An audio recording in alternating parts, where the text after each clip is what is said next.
my Israeli passport. What's up, family? This is your man, not your boy, bringing you another gold nugget that you can either pick up or you can just kick it aside. I want to share this video with you all because many Jewish Israelis are starting to renounce their citizenship. And the interesting thing is that they now have attorneys who are helping and assisting. But, you know, I got something to say after this video. Check it out. I'll be back. This is my Israeli passport. Here's my Israeli ID. And Army exemption card. I didn't serve in the Army. Last week, I submitted an application to renounce my Israeli citizenship in the consulate here in Toronto. It wasn't a decision I made lightly. I've been thinking about it for a long time. In fact, from the moment I learned about the real history of the place where I grew up, the history that wasn't taught to us in schools or even talked about while I was living there, until last week at the consulate, it's been a really long process that took 2 decades. Yes, I did it in response to Israel's horrific assault on Gaza,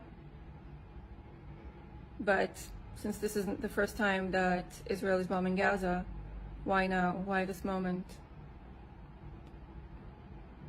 Because the amount of casualties has reached catastrophic proportions, and even though we're in a temporary ceasefire or pause or whatever you want to call it right now, it seems like it's not going to end anytime soon. And even Israeli officials are saying that after the pause, they intend to keep bombing for 2 more months at least. Whether Israel realizes it or not, all this death harms its own people as well. It feels like Israel is playing a game, even right now, the situation right now, using words like winning, trying to one-up the other side as much as possible, even though the context is thousands of dead civilians. Israeli soldiers make mocking TikTok videos on top of the ruins of Palestinian homes in Gaza. Why am I doing this now? Because more than ever, it's clear to me now that in Israel, peace is not the goal. And I don't know if it ever was. And when I think back on my childhood and all the times we spent running in and out of the bomb shelter, all the times my parents were worried about us, all the time I spent worrying while putting on a brave face like we were encouraged to, I feel like it's the kind of state that doesn't care about its own people. And I'm not even talking about all the torture, abuse, and humiliation inflicted upon Palestinians in the West Bank and Gaza, or Palestinians with Israeli citizenship that Israel loves to use as some sort of proof that it's not an apartheid state. I'm talking about the way Israel treats its own people. I haven't considered myself an Israeli citizen or even Israeli for so long that I'm actually surprised that it took me this many years to get to this point, and I was a little bit embarrassed. But I think I know why it took me so long. Israel spends so much time and money inciting its own people against each other, family members, friends, neighbors. This decision is going to affect my life, my ability to visit the place where I grew up. It's going to affect my relationship with my family, my relationships with the people closest to me, not just there, but here in Canada. I spent the past few weeks crying over witnessing horrific, heartbreaking death and pain, but also grieving over the possibility that I may lose my relationship with my family. And there are many of us in this position, and we don't even live there, but the poison of that incitement is affecting us as well. I don't want anything to do with it. I don't want to be part of it. I don't want to be connected to it. I want you to take the time to imagine what has to happen for you to reject a citizenship and a passport. Everything that led to this decision, the process that led to this decision, was filled with pain and anger and grief.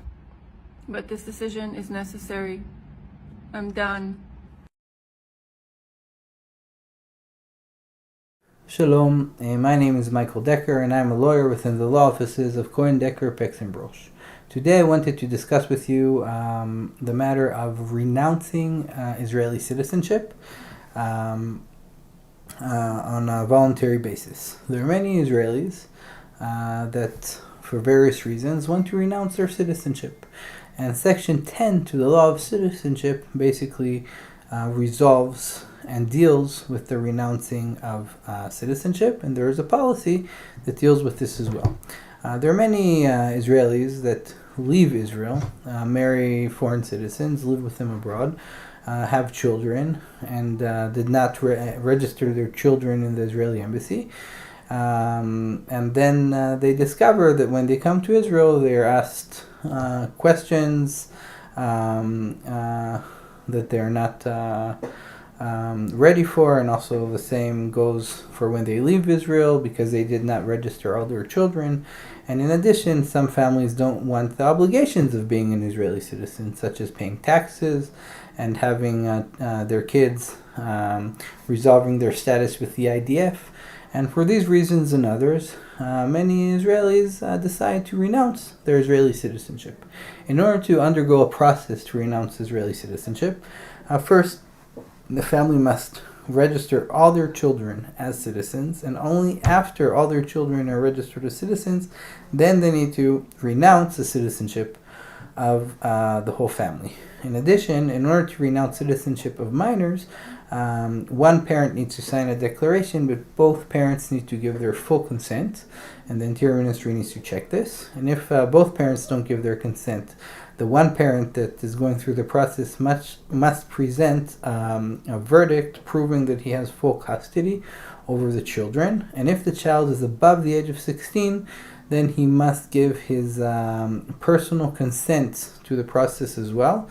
And the clerk in the Israeli embassy must make sure that the minor child that's above the age of 16 is aware of the ramifications of renouncing his citizenship.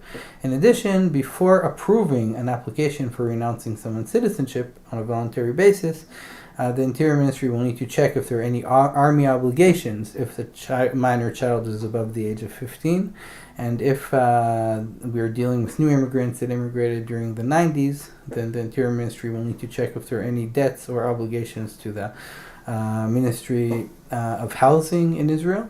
And if everything is fine and there are any extraordinary obstacles, then the Interior Ministry would usually just approve an application for renouncing someone's citizenship. In any case, if you have any questions on the matter, our office would be happy to assist you in any way, so feel free to contact us. Thank you for your time. What do you think? You know, what it really is that people are waking up and realizing that lies have been told, that ever since we have been children, elementary, and how we've been indoctrinated, people are starting to see some truths. People are realizing that they are not who people told them that they are, that, you being some type of citizen or being part of some country, many people are now starting to realize it ain't necessarily the truth. And now people now want to detach. This is the very thing while I say that how can I say that I am American when America stamped a citizenship on my back as well as my ancestors who were brought over from wars. Yeah, we're still prisoners of wars. And yet nobody recognizes that. And yet we can identify as being an American. Well, until everybody wakes up, you'll continue on being and doing the same thing as usual. But just like that young lady and thousands of these people out here who are renouncing their citizenships, they have a fresh new way of life that they can go and enjoy without walking and believing in a lie of who they thought they were. DNA tests are revealing that as well. This is your man, not your boy, bringing you another gold nugget that you can either pick up or you can just kick it aside.